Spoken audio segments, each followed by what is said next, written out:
दादरमध्ये जिथे आपले प्रतिनिधी सुनील जाधव आहेत। सुनील, ही दृश्य आपण पाहतोय, प्रवासी ट्रॅकवर उतरून माघारी परत चाललेले, नेमकी काय स्थिती आहे, काय सांगाल?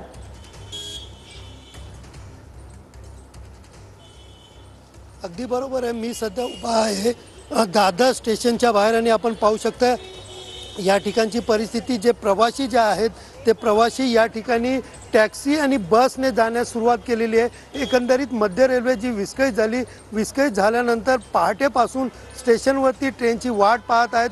ते एकामागे एक लोकल गाड्या लागल्याने चाकरमाने जे आहेत ते आपल्या कामावरती परतण्यासाठी रेल्वे ट्रॅकवरती चालताना दिसत होते।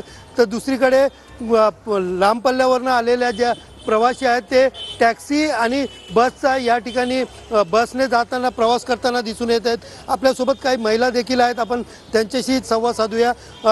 ताई, तुम्ही कुठे जात होते, किती वेळापासून इकडे उभे आहेत आणि काय नेमकी इकडची परिस्थिती?